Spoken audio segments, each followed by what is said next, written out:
Bismillahirrahmanirrahim. Assalamualaikum warahmatullahi wabarakatuh. Alhamdulillah rabbil alamin alladzi at'amana bi ni'matil iman wal islam. Asyhadu an la ilaha illallah wa la syarika la wa asyhadu anna Muhammadan abduhu wa rasuluh. Allahumma salli ala Muhammad wa ala alihi wa ashabihi wa man tabi'ahum bi ihsani ila yaumiddin. Wa qala Allah ta'ala fil Qur'anil Karim, ya ayyuhalladzina amanu taqullaha haqqa tuqatih wa la tamutunna illa wa antum muslimun. Hadirin Bapak Ibu, tokoh masyarakat, wabil khusus para pengurus masjid yang kami muliakan dan mudah-mudahan dimuliakan oleh Allah Subhanahu wa taala. Bersyukur kita kepada Allah Subhanahu wa taala dalam limpahan rahmat karunia-Nya. Malam yang berbahagia ini Allah masih memberikan kita kesehatan dan kekuatan. Diberikan kesempatan untuk menghadirkan hati dan fisik kita ke masjid yang kita cintai ini dalam rangka taqarrub kepadanya, dan mudah-mudahan tentunya seluruh amal ibadah yang kita lakukan ini menjadi ibadah di sisi Allah Subhanahu wa taala. Salawat beruraikan salam tercurahkan pada baginda alam Nabi Muhammad sallallahu alaihi wasallam. Allahumma salli ala Muhammad. Mudah-mudahan tentunya dengan senantiasa bersalawat kepada beliau, kita termasuk di antara orang-orang yang mendapatkan syafaatnya. Hadirin Bapak Ibu yang berbahagia, dengan perjalanan waktu maka hari ini kita berada di akhir bulan Syawal, yang insya Allah tentunya pada hari Ahad yang akan datang kita akan segera memasuki bulan Zulqa'dah. Dan inilah sesungguhnya cepatnya waktu. Rasanya Idul Fitri baru kemarin, puasa Syawal baru usai, tapi insya Allah lebih kurang 39 hari ke depan maka Idul Adha akan segera menjelang. Inilah sesungguhnya peringatan Rasulullah kepada kita, la taqumus sa'ah hatta yataqarrabuz zaman. Tidak akan terjadi hari kiamat itu, kata Rasulullah, melainkan waktu itu terasa singkat. Maka tugas kita hari ini sidang jemaah yang berbahagia, bagaimana kita bisa memanfaatkan waktu itu sebaik mungkin. Nah, salah satu untuk memanfaatkan waktu tersebut, kita mesti bergaul dengan orang-orang yang soleh. Maka pada kesempatan malam hari ini kita akan berbicara bagaimana aturan Islam dalam kita bergaul. Mungkin sebagian orang mengatakan, Pak Ustadz, kami bisa berteman dengan siapa saja. Itu satu yang tidak salah, tapi maaf, perlu kita ketahui bahwa sesungguhnya baik dan buruknya siapa yang menjadi teman kita, dia akan memberikan pengaruh terhadap kehidupan kita. Inilah yang pernah disampaikan oleh Nabi dalam sebuah hadis yang diriwayatkan oleh Bukhari Muslim. Rasulullah katakan, masalul jalisis salih wassu kahamilil miski wa nafi'il kibir. Perumpamaan orang-orang yang duduk, kata Rasulullah, antara orang yang soleh dengan orang-orang yang tidak soleh atau orang yang buruk, maka kata Rasulullah seperti kita berteman dengan orang penjual parfum atau kita berteman dengan orang yang pandai besi. Kata Rasulullah dalam hadis itu, seandainya kalian berteman dengan orang yang pandai besi, orang yang menjual parfum, maka kalian akan dapat membeli daripadanya. Kalaupun kalian tidak bisa membelinya, maka mungkin ia akan memberikan kalian. Tapi kalaupun kalian tidak membelinya, maka kalian akan merasakan dan mencium harumnya parfum tersebut. Dan itu juga akan terjadi, kata Rasulullah, kepada orang-orang yang mereka pandai besi. Kalaupun pakaian kalian tidak akan terbakar, tapi kata Rasulullah, kalian akan merasakan panasnya api. Maka sidang jemaah yang berbahagia, siapa yang menjadi teman kita? Itulah orang-orang yang duduk dengan kita saat ini. Tidak hanya ketika duduk di masjid, di dalam pemerintahan juga ada orang-orang yang menjadi teman kita. Menjelang pemilu, ibu duduknya dekat siapa? Karena maaf, teman itu sesungguhnya yang memberikan pengaruh yang luar biasa. Maka Imam Muslim membuat di antara bab-bab hadis itu, salah satu babnya itu adalah anjuran untuk berteman dengan orang soleh, kemudian anjuran untuk menjauhi orang-orang yang buruk. Maka apa yang terjadi? Sesungguhnya kalau kita lihat apa yang diungkapkan oleh Rasulullah dalam hadis lain, al-mar'u ala dini khalilihi falyanzur ahadun man yukhalil. Agama seseorang, kata Rasulullah, akan terpengaruh oleh perilaku orang lain. Maka kalau kita ingin menengok bagaimana perilaku seseorang, maka tengoklah teman. Bapak Ibu yang berbahagia, orang politik duduk sesama mereka pasti ceritanya tentang politik. Panitia korban ngumpulnya gak mungkin cerita presiden, pasti yang diceritakannya bagaimana peserta korban itu banyak. Itulah yang senantiasa. Maka di dalam Al-Quran surah Al-Furqan, Allah menceritakan wa yauma ya'udduz zalimuna ala yadayhi. Nanti pada hari kiamat orang-orang yang zalim itu menggigit di tangan-tangan mereka. Mengapa mereka menggigit? Karena mereka menyesali, seraya mengatakan, mengapa dulu kami tidak duduk bersama majlisnya Rasulullah. Kemudian kami mengambil Fulan sebagai teman, yang pada akhirnya apa dikatakan? Sebuah penyesalan yang tentunya tidak berkesudahan. Pertanyaannya, bagaimana adab bergaul dalam Islam, Pak Ustaz? Pertama, di dalam Islam kita mesti berteman, duduk, bergaul dengan orang-orang yang akan memperbaiki akhlak kita. Maka dalam hadis Nabi yang diriwayatkan oleh Imam Ahmad, maka Rasulullah mengatakan, la tusahib illa mu'minan wa la ya'kul ta'amaka illa taqiyun. Kata Rasulullah dalam hadis itu, jangan kalian mengambil teman akrab kecuali orang-orang mukmin. Wala ya'kul ta'amaka, dan jangan sampai makananmu dinikmati illa taqiyun, kecuali orang-orang yang bertakwa. Maka subhanallah, teman baik, kemudian luar biasa. Ada pula dengan orang-orang yang bersedekah, kita memberikan makan, maka sebaik-baik makanan yang kita dapatkan dari usaha kita diberikan kepada orang-orang yang bertakwa. Maka subhanallah, dulu Nabi pernah diundang, Pak. Begitu selesai maghrib, diundang oleh seorang sahabatnya untuk makan ke rumahnya. Maka makanan itu cukup banyak. Tapi begitu Nabi sedang makan, belum menikmati, masuk orang Arab Badui yang ketika itu tidak beretika. Apa yang terjadi? Makanan yang seharusnya cukup akhirnya berkurang. Mengapa? Karena yang masuk itu makan meninggalkan kalimat basmalah. Mengapa? Karena itulah perilaku. Bukankah orang-orang yang soleh dia akan memikirkan orang lain? Maka di adab yang kedua, di dalam apa yang kita sebut dengan bergaul adalah kita mencintai teman kita semata-mata karena Allah. Bahkan maaf, kalau ada orang yang saling mencintai karena Allah, tidak hanya mendapatkan kenikmatan di dunia, orang itu juga akan dicintai oleh Allah. Maka dalam hadis itu dikatakan, innallaha yaqulu yaumal qiyamah, nanti pada hari kiamat Allah akan berkata di antara orang-orang yang banyak, aina mutahabbuna bijalali, mana orang-orang yang mereka mencintaiku karena Allah. Maka Nabi pernah mengatakan, inna rajulan zara akhallahu fi qaryatin ukhra. Dulu kata Rasulullah, ada seorang laki-laki, dia melakukan ziarah. Dia pergi berkunjung ke kampung orang lain. Fa asdaqallahu lahu ala madarajati. Kemudian Allah nampak kalau orang itu pergi, maka Allah mengirimkan malaikat kepadanya. Di tengah jalan, malaikat menghampiri. Apa kata malaikat kepada laki-laki itu? Hai Tuan, kemana engkau akan berangkat? Maka dia mengatakan, saya akan mengunjungi saudara saya yang berada di desa sana. Malaikat itu bertanya lagi, apakah kamu ada kepentingan? Dia katakan tidak. Sesungguhnya saya datang ke tempat dia semata-mata saya ingin silaturahim dan saya mencintainya karena Allah. Apa yang disampaikan oleh malaikat kepada orang itu? Sesungguhnya Allah mengirimkan pesan. Orang yang mencintai atau orang saling mencintai karena Allah, maka Allah akan mencintai orang tersebut. Itu berbeda dengan orang sekarang. Dia datang ke rumah ketua masjid, rupanya bawa kalender pakai foto. Ada pula nomornya itu. Itulah beda tuh, Pak. Ini nomor saya, ini. Itu tidak silaturahim. Itu bukan karena Allah, itu karena kepentingan duniawi. Dan setiap perbuatan yang kita landaskan ke duniawi, selalu kita akan kecewa. Coba lihat, banyak kita kecewa. Mengapa? Karena niat kita bukan karena Allah. Maka ketika orang dia berteman karena Allah, bergaul dengan Allah, tidak ada niat yang lain. Masya Allah.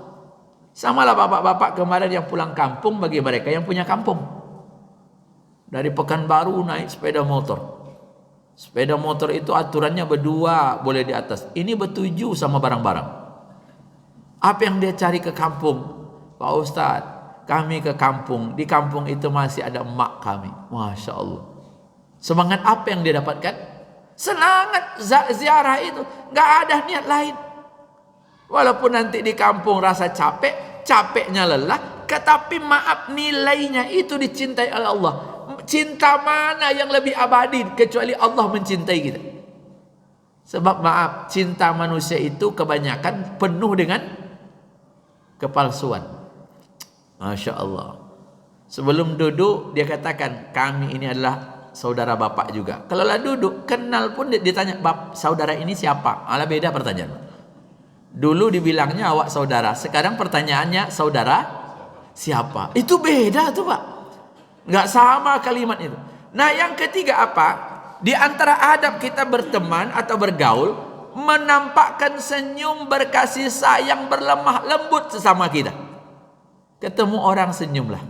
Walaupun pada prinsipnya karakter orang, ada orang yang tak bisa tersenyum. Apa kata Nabi di dalam sabdanya? La tahkiranna minal ma'rufi syai'an walau antalqa akhaka biwajhi talqin. Janganlah kamu menganggap remeh sedikit terhadap kebaikan, walaupun kamu bertemu dengan orang lain dengan wajah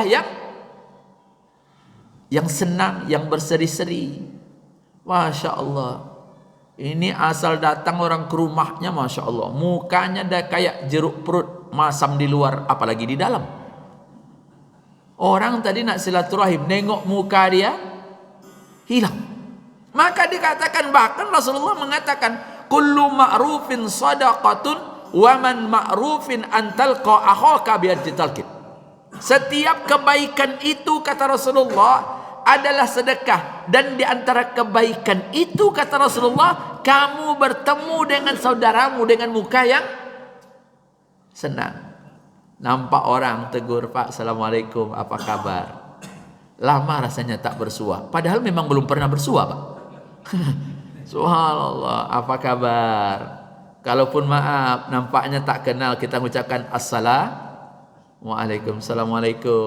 Apa kabar Pak, sehat? Masya Allah. Nabi melarang kita untuk mengatakan kalimat-kalimat yang buruk, walaupun maaf orang itu mengucapkan kalimat yang buruk kepada. Bapak Ibu masih ingat bagaimana ketika Nabi berpapasan dengan orang Yahudi, dan di samping Nabi ada Aisyah radhiyallahu anha. Begitu orang Yahudi itu lewat, maka begitu nampak Nabi dikatakan Assalamualaikum, yang artinya semoga kecelakaan atasmu. Kemudian begitu mendengarkan apa kata Aisyah, waalaikum as-sam'a wal la'nat, demikian juga di atasmu dan mudah-mudahan engkau terlaknat. Namanya juga wanita, Pak. Siap cakap awak dunya. Ini buktinya Aisyah di samping Nabi. Orang Yahudi itu mengatakan Assalamualaikum, celakalah. Oh Aisyah, sesado yang ada di muncungnya itu disabutnya, Pak. Mudah-mudahan engkau terlaknat, mudah-mudahan engkau juga celaka. Bayangkan. Tapi apa yang terjadi? Rasulullah mengatakan, tenang wahai Aisyah, sesungguhnya Allah mencintai sikap yang lemah lembut. Maka kalau dia menjawab seperti atau dia mengucapkan salam, cukup engkau ucapkan waalaikum, dan demikian juga dengan kamu. Kan hebat, Pak. Diberikan, dipatok dengan sebuah kalimat yang begitu mendoakan. Tapi Rasulullah katakan, kalau kamu tidak bisa untuk menasihatinya, tidak mungkin kamu akan menikmatinya, maka maaf, cukup engkau membalaskan dengan kalimat yang tidak jauh berbeda dengan dia. Masya Allah. Kalau ini kan sesuatu yang luar biasa, tapi sesungguhnya itu tabiat wanita. Maka ibu bapak jangan lawan wanita. Tidak ada yang bisa melawan wanita tuh. Maka maaf, kalau bapak tangkap polisi, selesai ditilang. Ibu-ibu tuh Pak, sekali ditilang habis polisi itu dibuat. Terakhir polisi pulang lah, Bu, muak pula kami nengoknya. Habis nanti.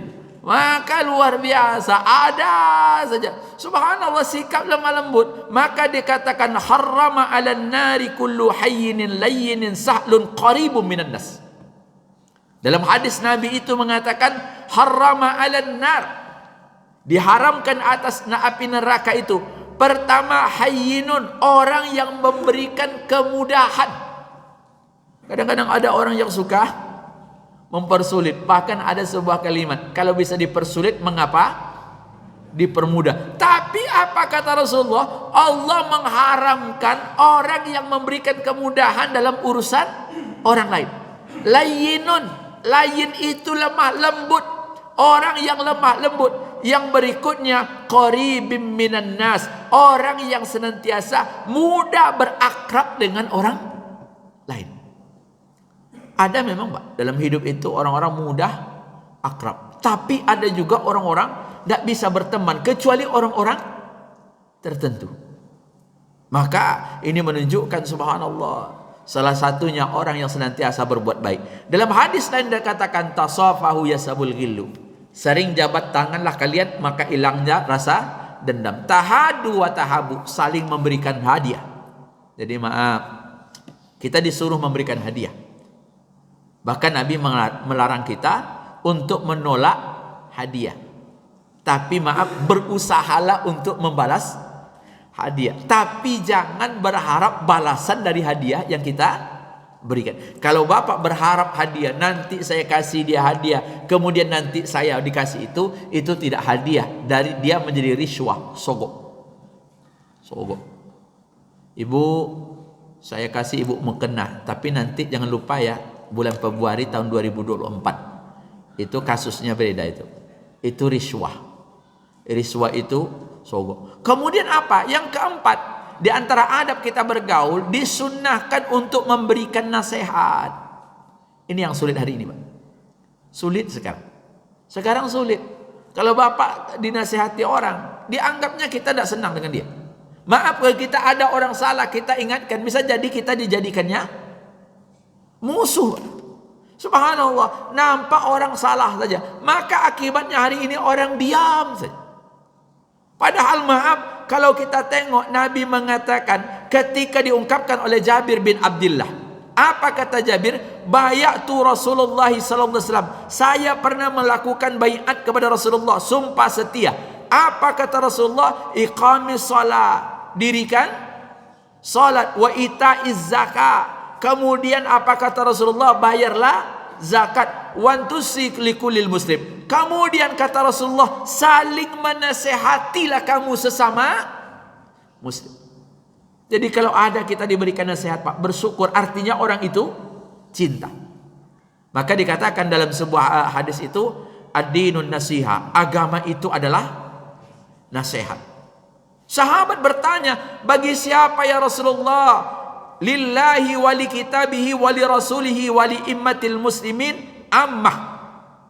Nasihat itu kata Rasulullah untuk Allah. Apa maksudnya nasihat untuk agama Allah? Yakni kita disuruh membela agama Allah. Sekarang dalam fitnah yang luar biasa, kesesatan lebih banyak menonjol daripada kebenaran. Yang lagi viral sekarang pondok pesantren Az-Zaitun di bawah pimpinan Syekh Panji Gumilang. Terakhir dia katakan, di pondok pesantren ini sebentar lagi akan berdiri pula pondok pesantren Kristen. Ini juga. Bahkan maaf, dia tidak mewajibkan orang naik haji ke tanah suci. Cukup naik hajinya ke Indramayu. Itu tidak perlu apa tuh Pak, antri itu. Subhanallah, luar biasa. Dibuatnya sab yang boleh laki-laki dengan wanita. Dia mengatakan sebentar lagi yang khotib itu adalah wanita. Ketika ditanya wartawan, apakah anda tidak menyeleneh orang-orang yang tidak memperbolehkan wanita itu khutbah, itu dia tak berakal. Ini Pak, sudah salah kemudian dibenarkan, dibilangnya orang yang dengan bangga dia katakan, kami satu-satunya pemiliki mazhab Soekarno. Ini pula yang baru di dunia. Tidak ada mazhab di dunia ini mazhab Soekarno, Pak, kecuali di Indramayu. Subhanallah, luar biasa. Subhanallah, ini kan sebuah kesesatan. Maka itu harus dilawan, Pak, nggak bisa dibiarkan. Karena kalau dibiarkan nanti orang menganggap itu sebuah kebenaran, padahal itu sebuah kesalahan. Maka ketika dikatakan ad-dinun nasihah, untuk siapa? Maka untuk menjaga agama Allah. Kemudian dikatakan wali kitabihi, bagaimana? Menjaga Al-Quran. Subhanallah. Termasuk ketika itu bagaimana maksudnya ad-dinun nasihah untuk Rasulnya, yakni kita mesti menjalankan seluruh yang namanya perintah-perintah Rasulullah yang termaktub di dalam hadis-hadisnya. Subhanallah. Maka dikatakan al-mu'minu lil mu'minin kal bunyani yasuddu ba'dukum ba'dah. orang beriman dengan orang yang beriman lain itu seperti satu bangunan yang saling menguatkan. Gedung ini bagus Pak, tapi kalau Bapak lepaskan tiang ini, yang atas ambruk. Maka subhanallah, tidak ada di antara bangunan ini yang merasa dia yang paling hebat.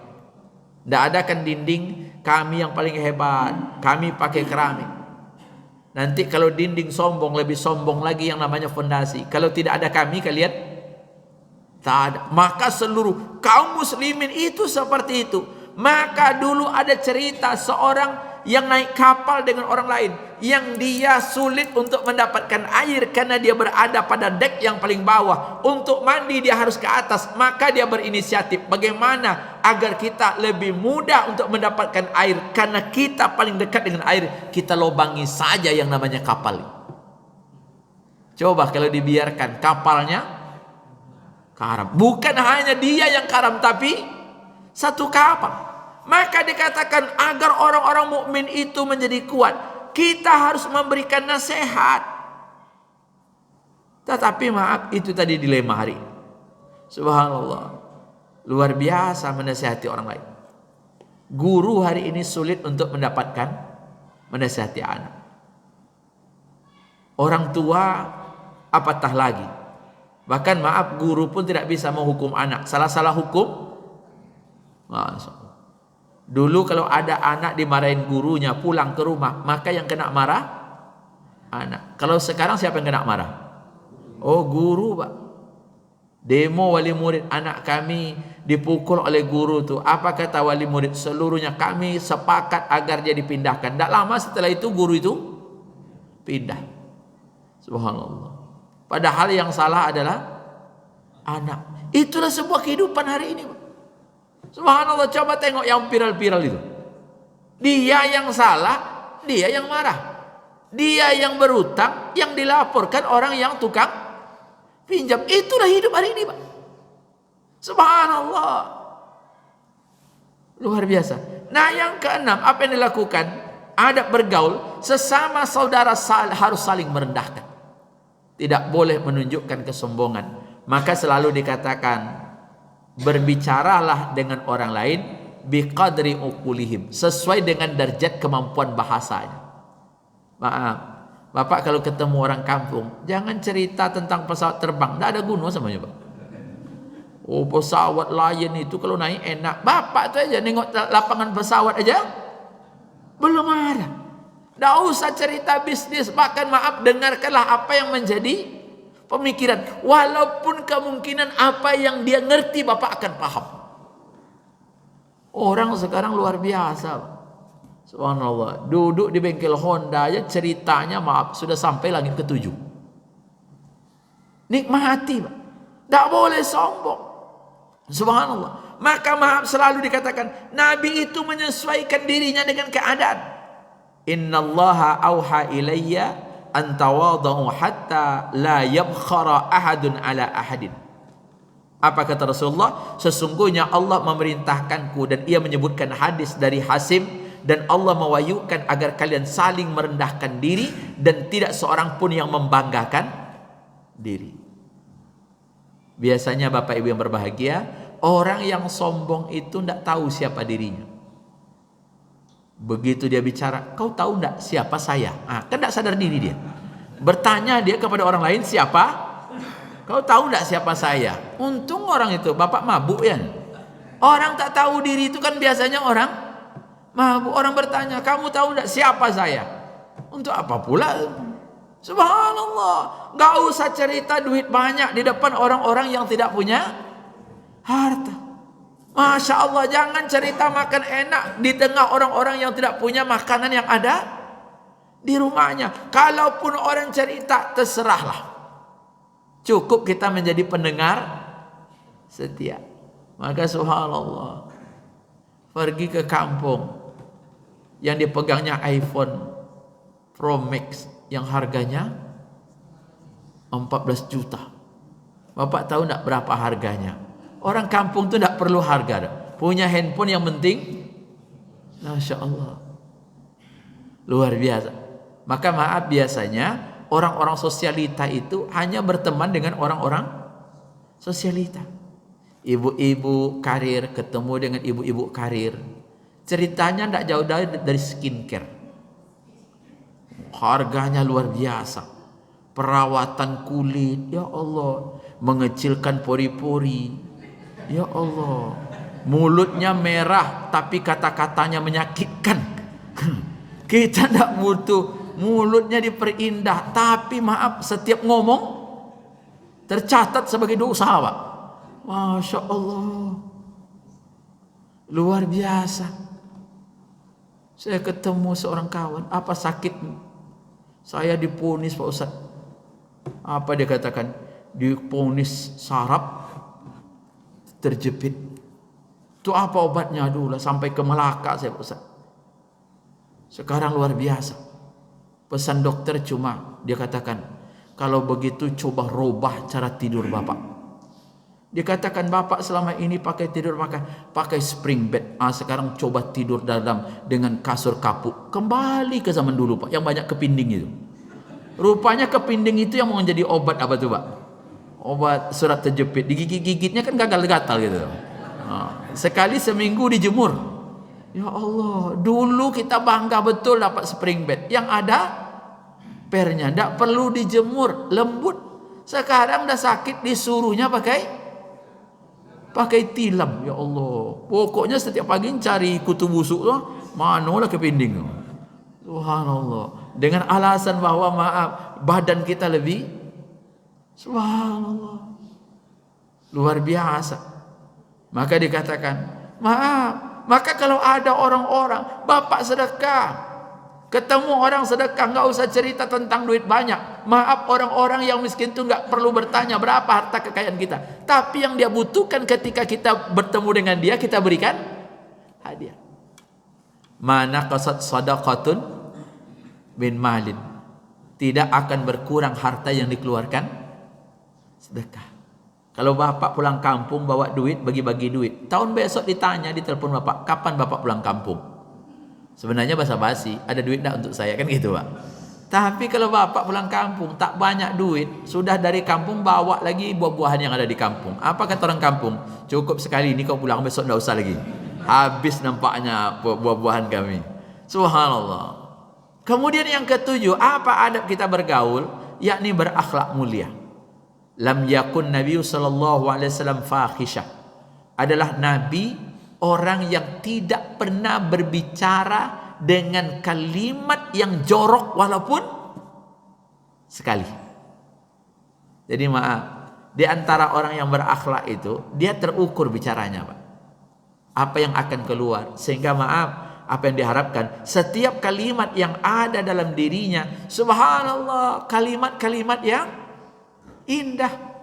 Maka maaf kalau hari ini Bapak Ibu yang berbahagia, kita menikmati pergaulan, mudah-mudahan maaf akhlak kita bagus apapun bentuknya, dan maaf menengok akhlak orang hari ini nggak usah perlu datang kepada dirinya, tengok saja apa yang ditulisnya di media sosial.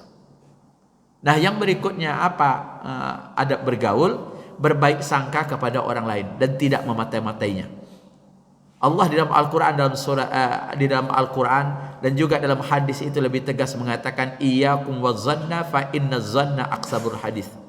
Jauhilah prasangka buruk, karena prasangka buruk itu adalah ucapan yang paling dusta. Tidak usah tajassus atau taksiri, mengorek-ngorek informasi orang lain.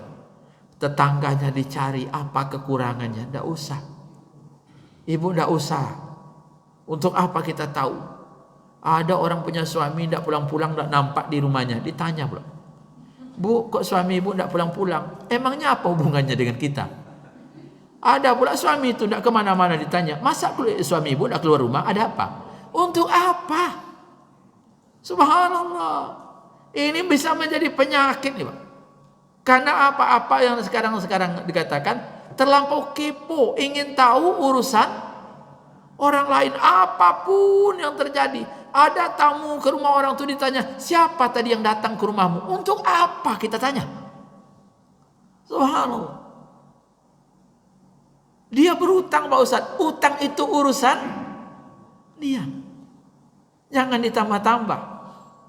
Masya Allah. Nah, yang ke-10, apa di antara adab kita bergaul itu? Memanfaatkan kesalahannya, kemudian menahan amarah.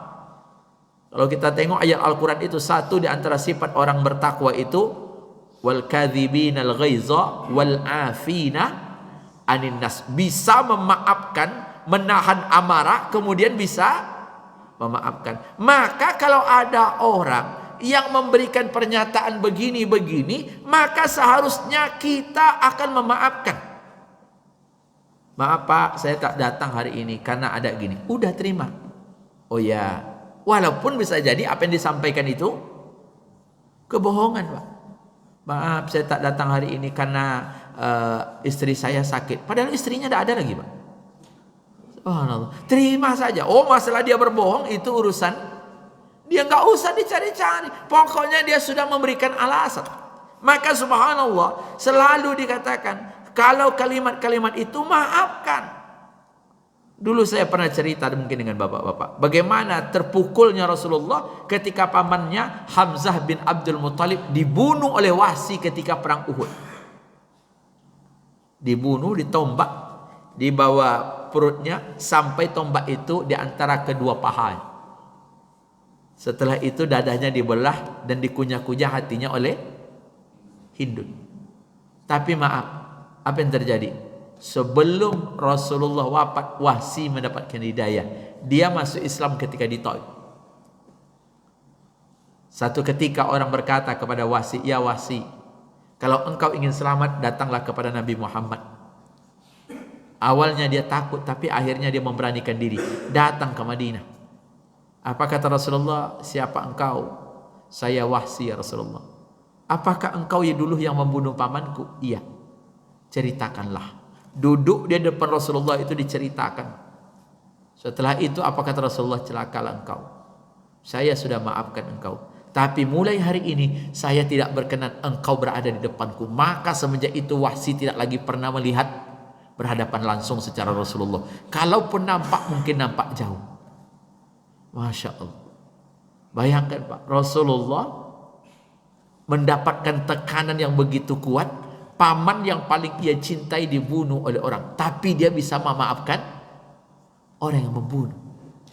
Tapi Wahsy apa yang terjadi? Dia tambah semangat.